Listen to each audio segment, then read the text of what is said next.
Bendize, ó minha alma, ao Senhor.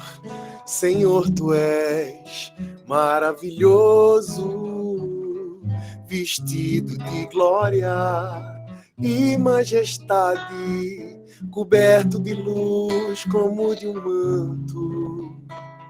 E são as cortinas da tua morada, os céus numa noite estrelada.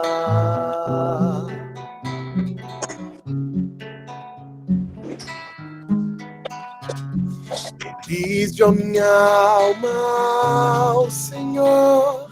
Senhor, tu és maravilhoso, vestido de glória e majestade, coberto de luz como de um manto.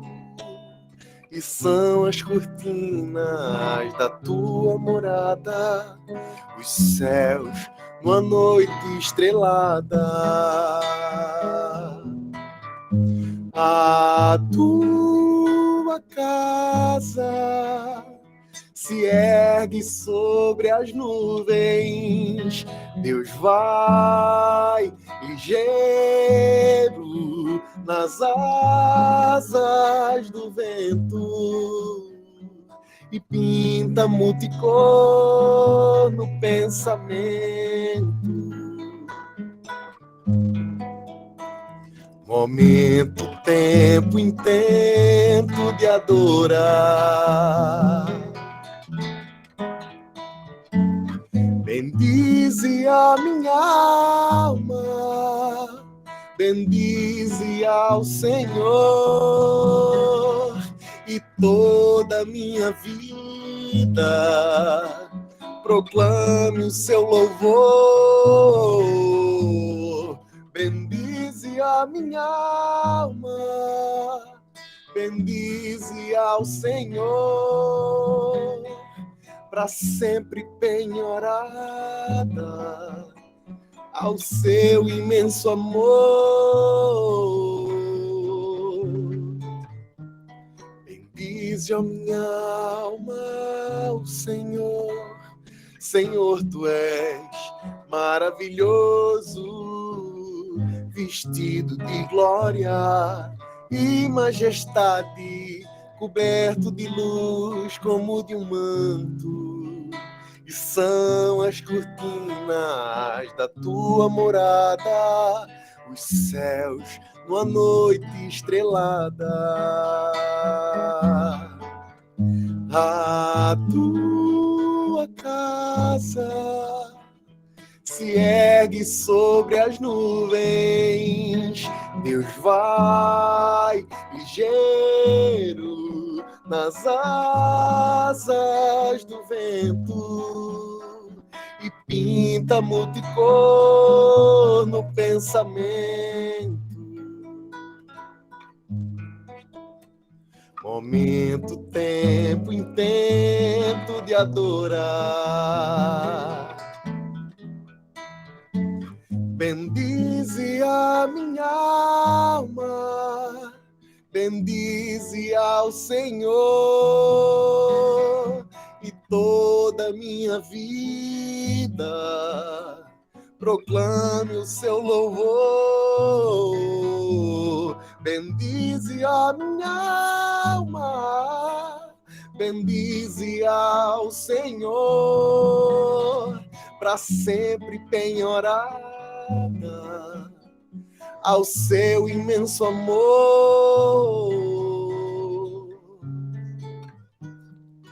Bendize a minha alma, ao Senhor. Senhor, tu és maravilhoso.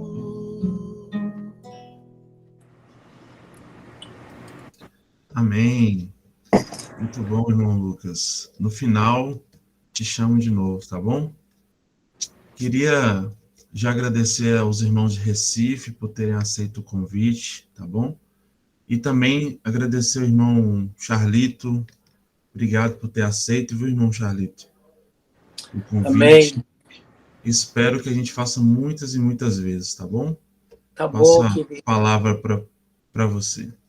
Amém.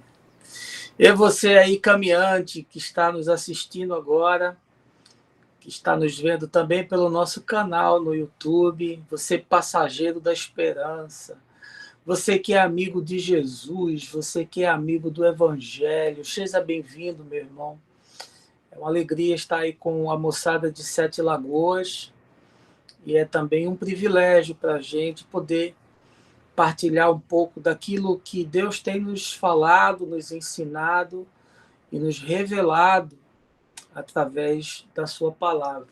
Um passo para o homem, um salto para os evangélicos. Foi a paráfrase usada, né, a partir daquela frase histórica de Armstrong, quando pisou na Lua, que ele disse: um pequeno passo para o homem, mas um grande salto para a humanidade. A frase foi proferida na última quarta-feira, quando a Comissão de Constituição e Justiça do Senado sabatinou e aprovou o ex-advogado-geral da União, ex-ministro da Justiça e da Segurança Pública, André Mendonça, a uma vaga no Supremo Tribunal Federal. Foi ele quem explicitou, né, esse epiteto. Mendonça vai ocupar a cadeira do ministro que está se aposentando, na verdade já deixou as suas funções, Marco Aurélio, depois de ser indicado pelo presidente Jair Bolsonaro, carregando a missão de ser terrivelmente evangélico em suas decisões e nas suas posturas. Ele é formado em Ciências Jurídicas e Sociais, tem especialização em Direito Público e mestrado e doutorado pela Universidade de Salamanca, na Espanha. E ainda cursou Teologia em Londrina, no Paraná, para se credenciar como pastor junto à Igreja Presbiteriana do Brasil. Para mim, política é um assunto tão espiritual quanto o batismo no Espírito Santo. E eu sou um pregador que tenho como característica tocar em assuntos da vida cotidiana. Eu sempre trabalho com os fatos da existência. Eu sou uma espécie de um cronista, olhando, observando e discernindo os fenômenos sociais, os acontecimentos existenciais, os dramas das pessoas, e sempre a partir disso construindo pontes com as Escrituras, fazendo uma releitura da palavra de Deus, aplicando ela ao contexto no qual nós vivemos. E, portanto, eu não faço qualquer compartimentação, qualquer seccionamento, qualquer encaixotamento de temas que possamos qualificar como coisas espirituais e coisas do mundo. Temas espirituais e temas do mundo. Para mim, a vida é um conjunto de expressões que nos torna como seres, pessoas únicas. Não há em mim fragmentações. Política é tão espiritual quanto Santa Ceia, quanto a doutrina da justificação pela fé, assim como a questão social, cultural, tudo existe em mim como uma proposição que me convida e me desafia para a vida. Então, essa divisão, né, surge lá atrás, ainda em Santo Agostinho, isso é do século IV, pela influência do neoplatonismo de Plotino, onde se construiu essa ambivalência, né, de coisas do mundo, coisas espirituais, coisas materiais, né? Isso influencia toda a Idade Média e, para desgraça nossa, ainda reverbera no nosso tempo, ainda carregamos esse tipo de pensamento retrógrado, né? Reducionista, e que produz um impacto profundo na nossa consciência. A situação do Brasil, gente boa, gente amiga, é gravíssima. E isso não pode e não deve nos impedir de conversar e de refletir, de pensar a respeito disso, ainda que a gente não concorde com tudo, mas a gente precisa ouvir e precisa debater a esse respeito. E a situação da igreja evangélica é ainda mais grave. Ela entra num processo agora avançado de sepsemia, de falência múltipla. E, apesar de não ser mais evangélico há muitos anos, não tenho mais qualquer identificação, nem pontos de contato com esse movimento, me preocupa a dimensão que as coisas estão tomando, porque a vocação da igreja é lutar pela verdade, pela justiça, que são marcas do reino de Deus, e esse grupo, historicamente construído no nosso país aí, há alguns séculos já, né? Desde a nossa colonização ali, já nos primeiros anos tivemos missionários vindos da Europa que chegaram ao Brasil e que trouxeram o protestantismo e os alicerces da reforma para construir aqui comunidades de fé, mas é trágica a situação dos últimos 40 anos, pelo menos, do que tem acontecido com esse segmento e com aqueles que o lideram, trazendo um obscurantismo, trazendo uma visão fascista, misturando e diluindo o evangelho com doutrinas espúrias. É uma coisa assombrosa, é um retrocesso que só se pode comparar ao que aconteceu na Idade Média. Aliás, eu diria que simonias e indulgências, que foram motores de propulsão para Lutero, lá dentro do seu convento, fazer uma releitura mais apurada da Escritura e se motivar a produzir uma reforma, isso hoje seria assunto de escola dominical, junto do que eu tenho visto dentro das igrejas e proferido pela boca daqueles que se dizem bispos e pastores nesse tempo. É uma pena que a igreja abandonou a sua vocação de denúncia, de isenção profética, que vem desde o Velho Testamento com os profetas sociais, como Jeremias, como Amós, como Miqueias, que fazem graves denúncias do pecado da opressão, do sufocamento do pobre, do esmagamento do órfão, do descaso com o estrangeiro. Que pena que a igreja abandonou essa vocação que nós vemos em Jesus, indo para a miséria da Galileia, entrando naquelas aldeias miseráveis de gente faminta, que a igreja tenha esquecido e abandonado essas coisas e entrado num processo insolvente de alienação espiritual, de cessão, né? De cindir com a realidade premente, iminente, objetiva e entrar numa espécie de um delírio, na criação de um mundo paralelo, existir dentro de uma bolha ideológica. Parece o mito da caverna de Platão reescrito para o nosso tempo. O sujeito está ali dentro daquele apagão, vendo sombras e imaginando que aquilo é a realidade. E aí talvez caiba a gente pensar no que significa essa expressão de ser terrivelmente evangélico, porque isso foi extremamente difundido, né? Isso virou quase o nome de uma denominação. Isso hoje quase que qualifica esse grupo e esse tipo de pensamento. O que seria ser terrivelmente evangélico? Ora, eles estão associados aos representantes da ala fundamentalista do cristianismo protestante, né? São esses que distorcem, sem qualquer pudor, os fatos da vida, as realidades objetivas. Aliás, Chomsky tinha dito recentemente que nós vivemos na sociedade da morte do fato, ou seja, a realidade objetiva não tem mais significado. É importante aquilo que o meu pastor, o meu bispo, o meu guru, o meu pajé fala, e o meu grupeto, né, de WhatsApp está dizendo. São esses que negam a ciência, curiosamente, negando, inclusive, a história protestante, que, impulsionada pelo iluminismo, pela Renascença, traz de volta o pensamento, a releitura dos clássicos gregos, a aproximação com a ciência. Depois você tem ali Weber escrevendo sobre a ética protestante, a produção, o capital, quer dizer, negando toda uma história que eles próprios, né, dizem abraçar e reverenciam.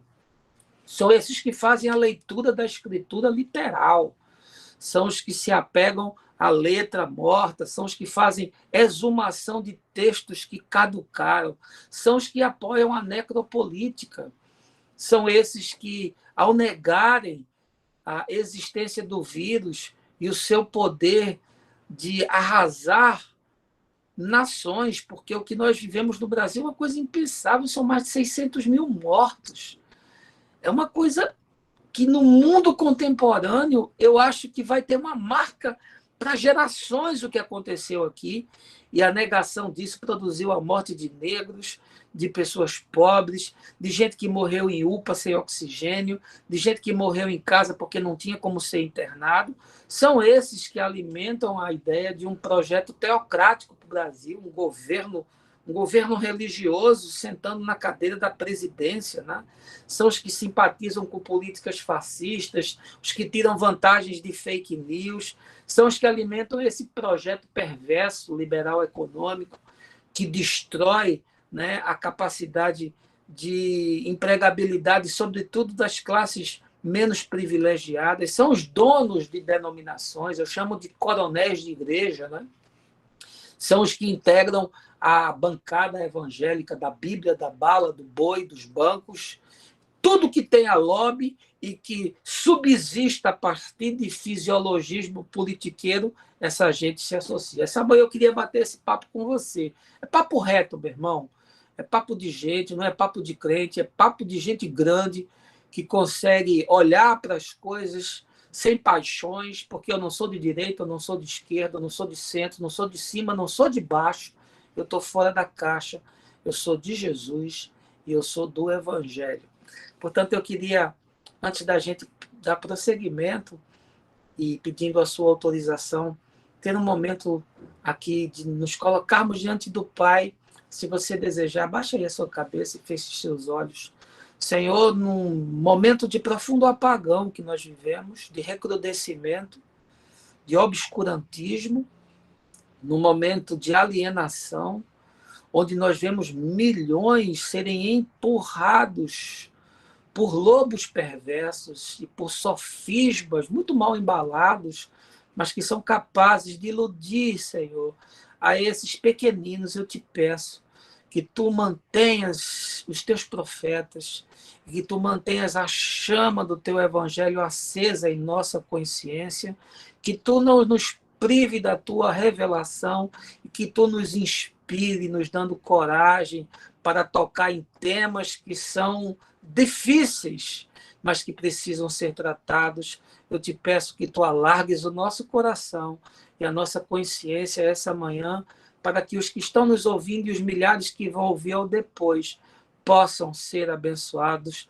no nome de Jesus. Amém. Eu queria propor para você uma leitura do Evangelho segundo Mateus, no capítulo 23. Eu vou fazer a leitura aqui usando costumeiramente a minha versão King James. Mateus 23, a partir do verso 1, diz assim o texto: Então Jesus pregou às multidões e aos seus discípulos. Os escribas e os fariseus se assentam na cadeira de Moisés. Fazei e obedecei, portanto, a tudo quanto eles vos disserem. Contudo, não façais os que eles fazem, porquanto não praticam o que ensinam. Eles atam fardos pesados e os colocam sobre os ombros dos homens. No entanto, eles próprios não se dispõem a levantar um só dedo para movê-los. Tudo o que realizam tem como alvo serem observados pelas pessoas. Por isso fazem seus filactérios bem largos e as franjas de suas vestes mais longas. Amam o lugar de honra nos banquetes e os primeiros assentos nas sinagogas. Gostam de ser cumprimentados nas praças e de serem pelas pessoas chamados rabi. Vós, todavia, não sereis tratados de rabis, pois um só é o vosso mestre, e vós todos sois irmãos.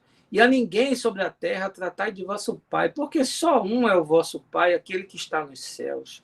Também não sereis chamados de líderes, pois um só é o vosso líder, o Cristo. Porém, o maior dentre vós seja vosso servo. Portanto, todo aquele que a si mesmo se exaltar será humilhado, e todo aquele que a si mesmo se humilhar será exaltado. Olha que texto, hein? Será que a igreja aguenta um texto como esse nesse tempo? Leitura do Evangelho de Mateus, Mateus, filho de Alfeu, né? Publicano convertido, morador ali da cidade de Cafarnaum, que foi chamado por Jesus para ser seu discípulo. É um texto escrito por alguém que conhece bem o judaísmo do primeiro século, né? E por isso ele se propõe, então, a fazer essas conexões entre as profecias e os escritos do Velho Testamento e a mensagem daquilo que Jesus vem expondo, sobretudo, a sua encarnação e a sua aparição como esse profeta da Galileia. A despeito, né, da controvérsia que há sobre a datação de Mateus, eu gosto da crítica literária que nos assegura que, muito provavelmente, é um texto produzido antes da queda de Jerusalém, ou seja, ele tem que ficar ali circunscrito entre os anos 60 e 70, segundo essa análise. E aí eu queria convidar você, como eu faço costumeiramente, para a gente vir para a cidade de Jerusalém. Vamos assistir a um dos últimos embates, né, de Jesus com os doutores da lei, para que você consiga ter a ambiência, a cenografia desse texto que a gente está lendo. Pouco antes desse discurso que ele profere ali de forma aberta e onde existem pessoas de todos os tipos, ele tinha entrado no templo e tinha destruído aquelas mesas dos cambistas, né? E, na verdade, eu penso que isso é um ápice, isso é o pico da denúncia de Jesus sobre como aquele modelo inteiro de religião havia se tornado perverso. É uma espécie assim de ira santa, né? Quando Jesus diz: vocês transformaram esse espaço numa casa de mercadores, vocês perverteram tudo aquilo que foi escrito para dar saúde, para produzir paz. Vocês criaram um sistema anabolizado, inflado de sacrifícios que supostamente purgam o pecado, mas que cauterizam e tornam leprosa a consciência. Vocês destruíram toda a possibilidade de Deus ser enxergado como um pai amoroso, mas o Deus que vocês apresentam é um legislador carrasco, é um ser persecutório, é uma entidade beligerante, né, raivosa, quase que esquizofrênica. E, portanto, esse ato de Jesus de entrar naquele espaço supostamente sacralizado e pôr aquilo abaixo e destruir aquelas mesas e proferir essas palavras duras, né, contra os coronéis da religião, é uma espécie assim de momento ápice nos tantos embates que ele teve com doutores da lei, com escribas e com fariseus. Mas o curioso é que nesse texto que a gente leu, Jesus fala dessa cadeira de Moisés, né? Ele diz: olha, na cadeira de Moisés se sentaram os escribas e os fariseus. E aí há um espaço para a gente imaginar o que Jesus estava querendo falar com uma cadeira de Moisés, né? Porque a maioria das pessoas imagina e vê Moisés como um profeta, como um homem que foi levantado para fazer a libertação do povo da escravidão do Egito, ali aqueles 450 anos, né, de opressão, e que aquele clamor chega até os céus pedindo justiça, pedindo libertação, pedindo misericórdia, e Deus envia esse homem, e ele tem todo aquele confronto com as potestades do Egito, sobretudo com o faraó, e ele então consegue promover essa libertação. E aí a gente esquece, né? Porque a gente se atém muito ao fenômeno da coisa portentosa, né? Crente tem uma tara em coisa sobrenatural, em coisa que tem a pirotecnia. Então a gente lembra de Moisés como o cara das pragas, né? Como o cara que transforma a água dali do Tigres e do Eufrates em sangue, praga de gafanhoto, aquela desgraceira toda. Mas a gente esquece que depois ele teve que conduzir aquela gente. A gente lembra do Mar Vermelho se abrindo, né? Mas a gente não lembra de mais ou menos 1 milhão de pessoas ali peregrinando para chegar em Canaã e como é que essa gente coexistiu, porque aquilo é um mundo bárbaro, né? E aí a gente não se apercebe que existe a figura de Moisés, sim, como um profeta, mas a figura de Moisés como um legislador. Moisés era um juiz, sentado numa cadeira de juiz, tendo que arbitrar as infinidades de questões que surgem diante de um povo que perdeu os alicerces da sua fé, né, que teve a cultura do Egito misturada com a sua própria cultura e que agora vai se propor a construir uma nova civilização num outro local que está habitado pelos seus inimigos. Quer dizer, a gente esquece disso. E Jesus está dizendo que é nessa cadeira da justiça, nessa cadeira daqueles que são chamados para construir os pilares de uma sociedade, daqueles que normatizam os fundamentos mínimos de coexistência. Jesus está dizendo, nessa cadeira de Moisés, como juiz, se sentou a religião. A religião pretendeu usurpar esse espaço da justiça para trazer os seus preceitos e para trazer as suas crendices e para trazer a sua volúpia, a sua fome e sede de poder para se simbiotizar, se amancebar. Essa é a denúncia que Jesus está fazendo. E olha que eles estavam de novo sob um regime de escravidão agora romano, com o mesmo clamor, com a mesma opressão, sendo subjugados da mesma forma. E aí Jesus faz essa denúncia, né? E nos revela esse desejo quase que inconsciente, mas que é muito bem orquestrado pelas instâncias de poder que em Israel haviam se deteriorado, estavam podres. O Sinédrio, né? Aquele grupo de 72 anciãos, que era uma instância político-religiosa, totalmente amancebado nos tratos e nos conluios com a autoridade romana de Pilatos, ali, sobretudo os saduceus, naquela elite sacerdotal, tinham todo um trânsito ali nas suas fazendas, que produziam todo aquele rebanho para ser sacrificado. Aquilo era uma coisa horrorosa. As sinagogas, que eram casas de entorpecimento, né?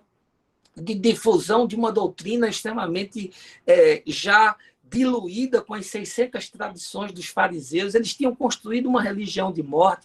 Aqueles sacerdotes que trabalhavam naquela estatal que era o templo, e 25% da cidade de Jerusalém era aquela coisa portentosa, naquela religião automática, que já não tinha mais nenhum sentimento, que já não tinha nenhuma reverência, que o sacerdote desce para Jericó enquanto o cara arrebentado no caminho e passa ao largo porque ele já tinha cumprido a sua obrigação e o seu turno.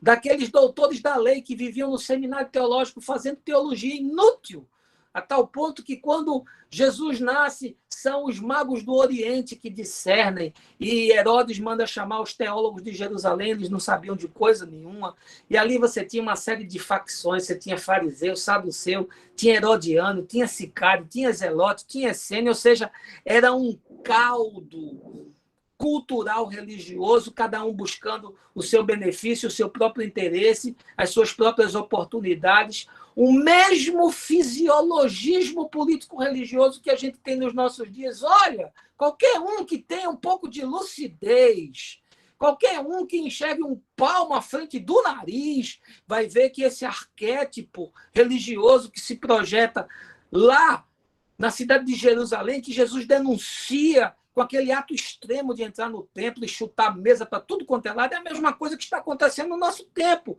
no nosso cenário e nos nossos dias. O sinédrio daquela época é a bancada evangélica de hoje.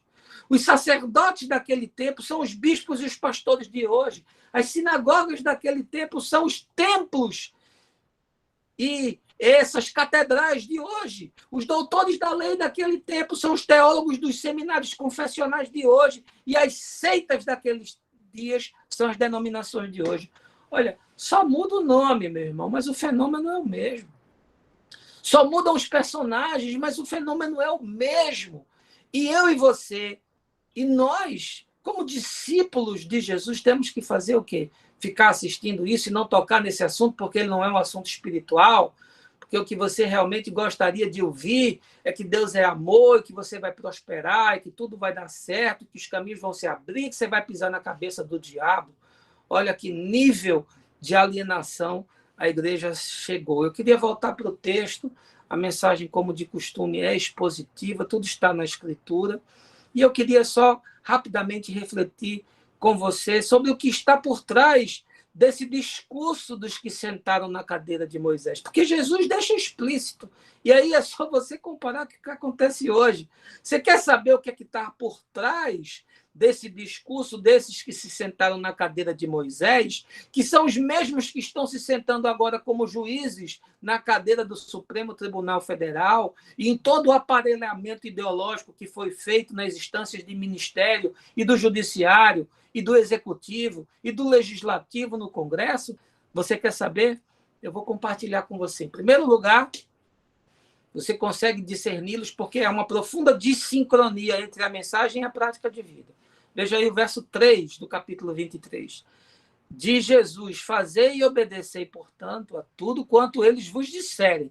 Contudo, não façais o que eles fazem, porquanto não praticam o que ensinam. Aliás, Jesus foi reconhecido como alguém que tinha autoridade porque ele praticava as coisas que ele ensinava.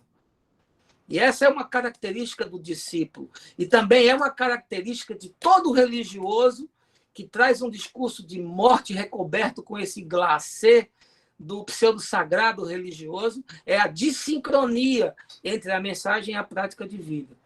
E aí, nos dias de Jesus, os fariseus haviam acrescido 600 regimentos, 600 obrigações, 600 normas ao que Moisés já tinha escrito. Ou seja, se a coisa em Moisés já era impossível de ser cumprida, você imagina com 600 prescrições a mais. Era uma coisa impensável. Era uma dissincronia completa e total entre o que eles falavam e o que, de fato, eles existencializavam. Eles falavam de amor, mas eles excluíam. Da mesma forma como excluem os de hoje, que falam do Deus de amor, que falam de tolerância, mas são extremamente raivosos, são implacáveis, são quase que justiceiros. Se tivessem com a arma na mão, seriam capazes de matar, porque agora ainda existe essa ênfase no armamento e nessa política de você poder, para se defender, atirar no indivíduo que eventualmente vai lhe fazer mal. E todos os estudos contradizem isso, porque quanto mais você arma a sociedade, mais violenta ela fica. São esses que se dizem herdeiros da reforma protestante, mas, como eu disse, negam a ciência. Estão negando a vacina. Está aí os Estados Unidos.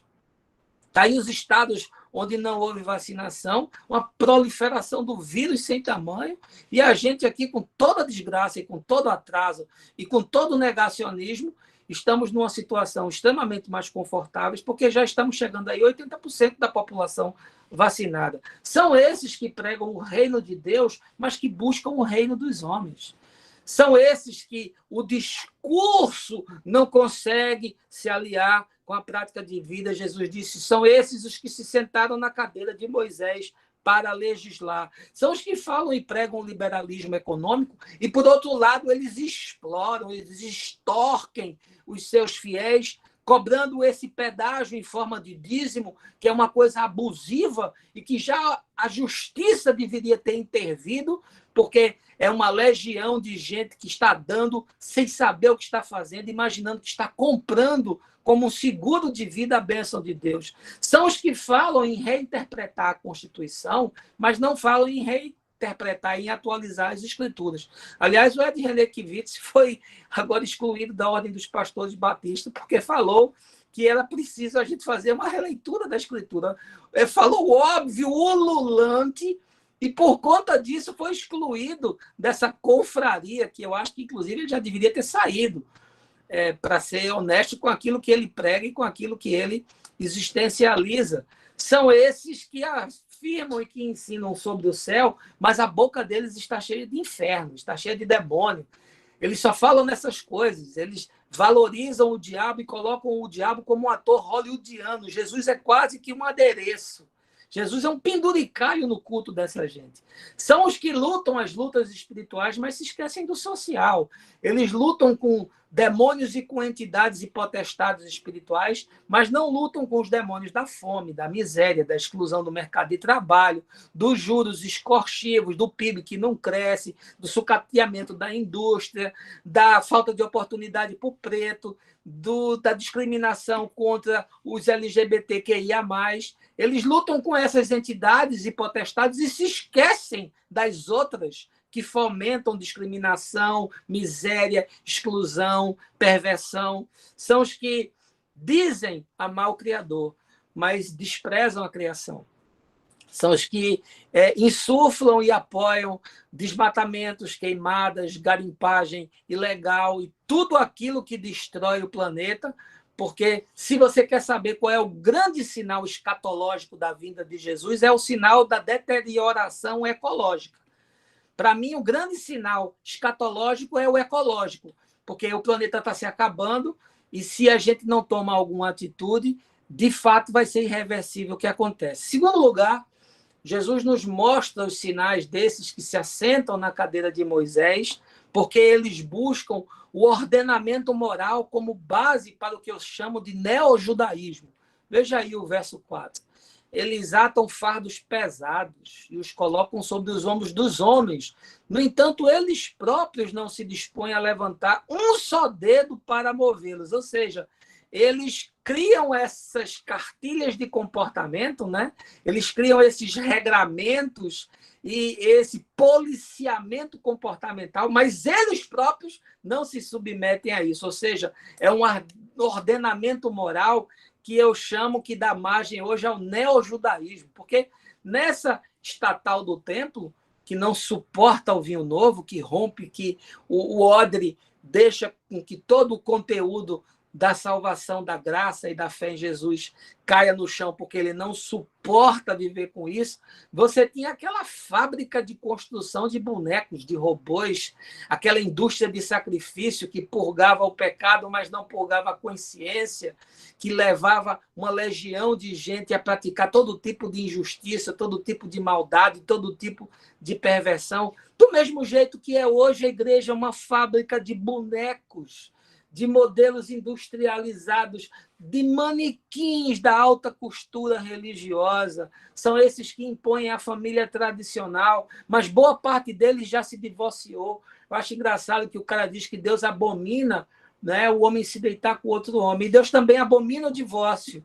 Mas eles fazem uma costura religiosa interpretativa para caber os seus equívocos, né? O Deus dele é sempre indulgente com eles e é sempre sanguinário e é sempre perseguidor da justiça a qualquer custo contra aqueles que se desviam do seu padrão. São esses que expulsam os seus filhos homoafetivos de casa, mas vivem um câncer relacional com a mulher.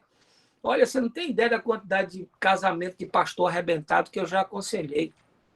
Você não tem ideia da quantidade de filho de pastor que já me procurou, de filha de pastor arrebentado, que se acabou na vida porque viu uma farsa construída dentro de casa, viu uma cenografia e um teatro que na igreja era uma coisa e na relação íntima era algo completamente diferente. São esses que aceitam o adultério camuflado, mas que não se importam da violência contra a mulher. São os pastores que aconselham a mulher que foi esbofeteada, que chega lá toda roxa, com o dente quebrado, a orar e jejuar para que o marido se converta e não ir na delegacia e fazer uma denúncia contra esse indivíduo raivoso, esse machão, né, recoberto e protegido por esses que se assentam na cadeira de Moisés. São os que são contra o aborto e abortam os jovens das suas igrejas porque impõem a eles um moralismo que é impossível de ser cumprido,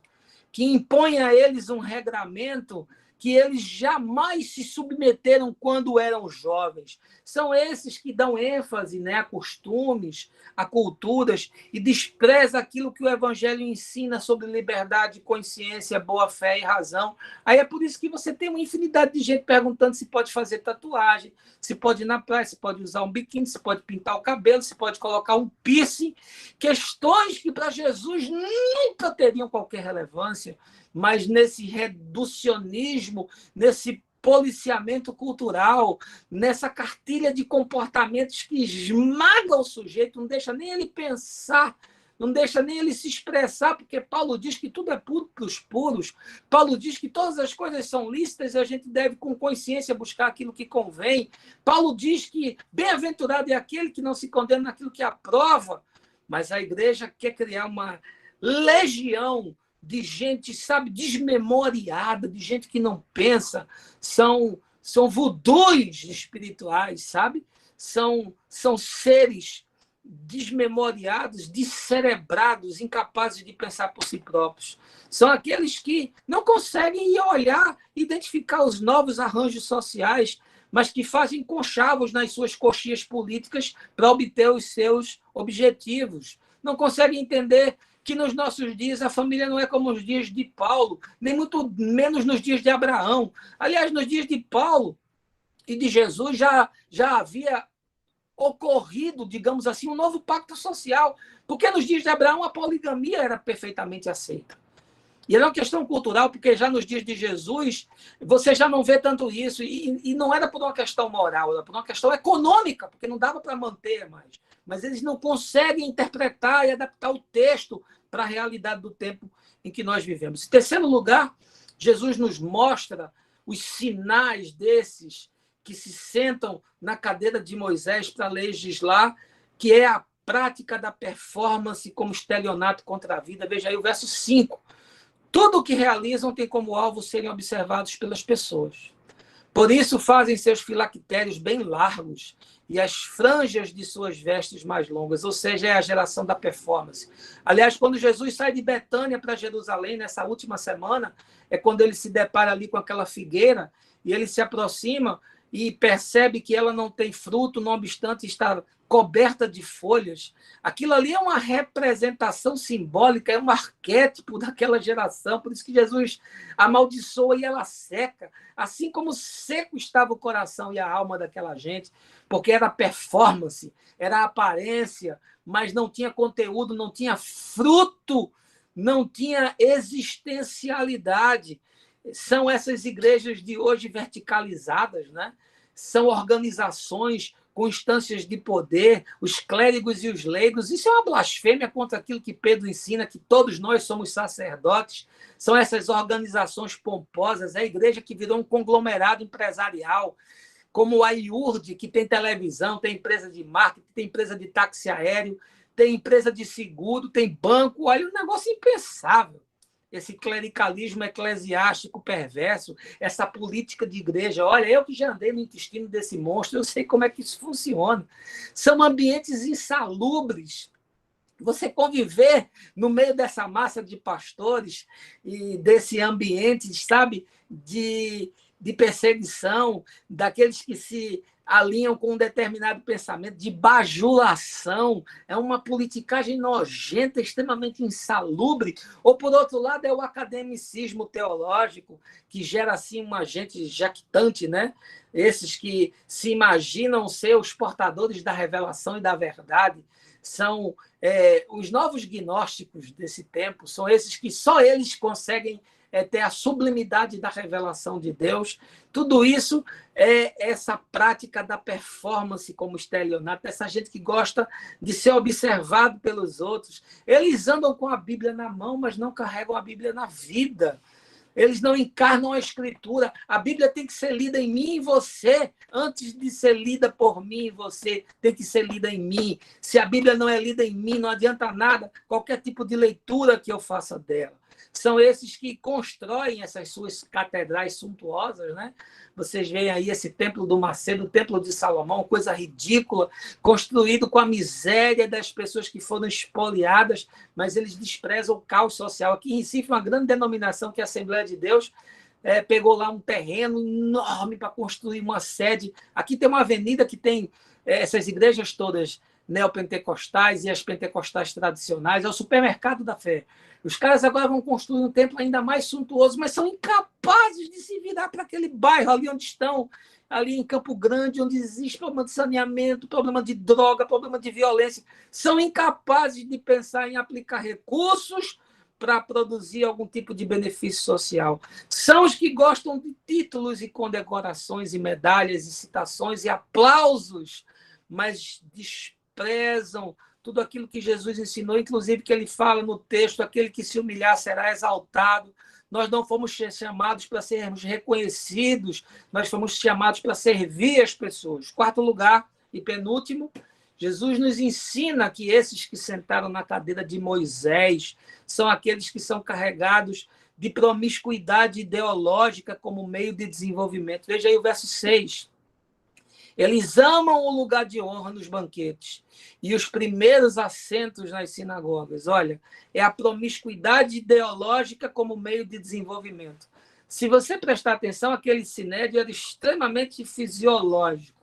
Eles eram a representação de uma política ideológica. Eles faziam conchavo com qualquer um que pudesse dar a eles a oportunidade de continuarem mantendo as suas benesses, as suas fazendas, a sua aristocracia e os seus ganhos. E Jesus apresentou-se como uma ameaça a todas essas coisas. Aqui é a mesma coisa, você só muda a cenografia e o tempo, mas os personagens são os mesmos. Entra e sai governo e esses figurões estão por lá, ao lado dos que governam, sorrindo e abraçado com eles em todas as fotos. É uma promiscuidade ideológica. Os caras não têm nem a sensatez, eles não têm nem a honradez, eles não têm nem o bom senso de dizer, olha, eu sou um político de direita, eu sou um político de esquerda, eu sou um político de centro, seja lá do que for, os caras são promíscuos, eles sentam em toda a mesa, eles comem todo banquete, todo tipo de comida. Eles não têm partido. O partido deles é tirar partido dos outros. E Jesus denunciou isso e nos mostrou e nos revelou como a gente podia discerni-los. Eles não possuem ideologia porque eles são vulneráveis, eles são prostituídos, eles se alinham a qualquer coisa, a qualquer projeto que lhes dê oportunidade. Eles acharam pouco se tornarem intermediários dessas negociatas, né? Se tornarem vereadores, prefeitos, governadores, senadores, deputados, conselheiros, e agora eles arrastaram a igreja para dentro dessa lama. Agora eles tornaram a igreja cúmplice desse projeto fascista, eles agora tornaram a igreja subordinada a essa ambição humana de poder teocrático, que é uma coisa horrorosa, horrível, e que pode produzir danos enormes, irmãos. E eu estou alertando para que a gente fique atento, porque, preste atenção, eles são como papagaios de pirata. Você pega a foto do Lula, ele está lá, pega a foto da Dilma, ele está lá, pega a foto do Temer, ele está lá, pega a foto do Bolsonaro, ele está lá, do Fernando Henrique, do Collor, eles estão sempre associados àqueles que estão mandando. E, por último lugar, eu queria lhe dizer que Jesus nos alerta e nos ensina sobre esses que sentam na cadeira de Moisés para legislar sobre o estabelecimento de um projeto político-religioso de poder. Veja aí o verso 7. Gostam de ser cumprimentados nas praças e de serem pelas pessoas chamados de rabi. Rabi quer dizer mestre, né? Era essa tara de Israel de ter um líder religioso, de ter influência, de ter poder, para que ele fosse rei e profeta, para que fosse general e salmista. Eles se inspiravam em Davi, mas não em Davi como aquele homem que tinha o coração de Deus, mas naquele conquistador hegemônico que dominou aquele mundo ali da Palestina nos seus dias. E é por isso que eles olham para Jesus e não reconhecem Jesus como filho de Deus e como filho do homem, porque eles queriam um general, eles queriam uma entidade para afrontar e para tirar César do trono, para que eles voltassem ao poder. Era um projeto construído, vivia no inconsciente coletivo aquele desejo de dominação que perpassava de geração em geração. O mesmo acontece nesse tempo. Essa gente que está aí quer moldar a cabeça dessa geração. É um projeto de 40, 50 anos para cá. onde eles querem se tornar a religião hegemônica. Em 10 anos, o Brasil vai ser mais evangélico do que católico. E olha, eu não sei o que vai acontecer, eu não sei os desdobramentos disso. Eles estão construindo uma arquitetura de poder. E eles estão se infiltrando em todas as instâncias, no legislativo, no judiciário, no executivo, no board das empresas, com um pensamento retrógrado, com um pensamento para tirar vantagem, com uma pauta moral, se esquecendo de todas as questões éticas e daquilo que Jesus ensina como premissa. E isso começa com aquela máquina da IURD, que foi construindo e colocando vereador e deputado e senador, e foi abrindo espaço para as suas emissoras, as suas concessões de rádio, as suas construções de templos em bolsões de pobreza, atraindo milhares e milhões de pessoas, e todas as outras seguiram o modelo. Internacional da Graça, o pessoal da Renascer, o pessoal do Terra Nova, essa moçada do Robson Rodovalho do Sara Nossa Terra, tudo é o mesmo modelo, a mesma maquete, foi construída com a mesma ambição e o mesmo desejo de controle, e agora eles dizem chegou a nossa vez. Olha, eu não imagino que será um governo teocrático no Brasil, um presidente evangélico, como se Jesus tivesse essa tara de fazer um presidente evangélico no Brasil. Será um Talibã. Nós vamos viver uma jihad evangélica, perseguição de todos os tipos. É só você ver o que aconteceu aí nos últimos tempos, o aparelhamento da educação, é só você ver a perseguição, é só você ver o sucateamento da ciência, os cortes no CNPq, os cortes para os pesquisadores. Olha, poxa vida, não é possível que aqueles que leem as notícias não consigam entender que existe toda uma arquitetura de construção e de demolição para que esses que se assentam na cadeira de Moisés possam governar. Eu queria concluir, é só um bate-papo mesmo, e queria dizer o seguinte, que a frase do André Mendonça, um salto para os evangélicos, para mim é uma queda para a sociedade. Eu não sei de que tamanho, mas eu estou assustado com aquilo que eu estou vendo. E fico me perguntando, quem vai ser André Mendonça no STF? Ele vai ser um representante de Moisés ou ele vai ser um representante de Jesus? Ele vai ter a isenção e a consciência de fazer a separação entre a Bíblia e a Constituição? Ou ele vai legislar trazendo a interpretação daquilo que aqueles que lhe colocaram no poder desejam e fazendo a aplicação da lei da pior forma possível? Eu me entristeço, porque eu vejo que a Igreja de Jesus, nesse tempo, quer vencer no mundo. Ela não quer vencer o mundo. Eu me entristeço porque a Igreja quer reinar, a Igreja não quer morrer. Jesus disse que se o grão de trigo cai na terra e não morre, ele não frutifica. A Igreja de Jesus, nesse tempo, é marginal, ela está fora desse movimento institucionalizado. Ainda que tenha gente de Deus dentro dessas igrejas, eu quero lhe dizer com toda a verdade do meu coração e com toda a tristeza da minha alma, isso que está aí não tem nada a ver com Jesus, não tem nada a ver com o Evangelho, é um estelionato a céu aberto. E você tem que se deparar com essa verdade. Os que tiveram coragem romperam. Os que puderam caíram fora, estão se ajuntando em outros grupos, em outros movimentos, em pequenos encontros, em pequenos ajuntamentos singelos do Evangelho. Mas esse fenômeno que está aí, ele vai cada vez mais engrossar, se tornar mais radical, mais beligerante, mais opressor, mais ideológico, e eu não sei o que o futuro nos revela. O que eu sei é que no fim do jogo o Senhor vence.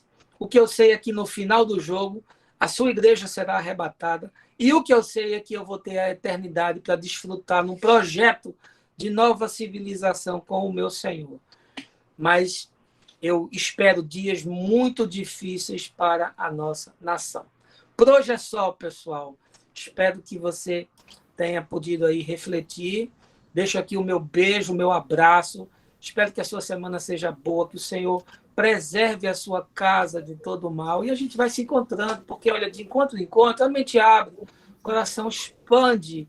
E o mais eu vou sempre te falando no caminho, no nome de Jesus. Beijo no coração. Fica aí com você, Emerson. Amém. Amém.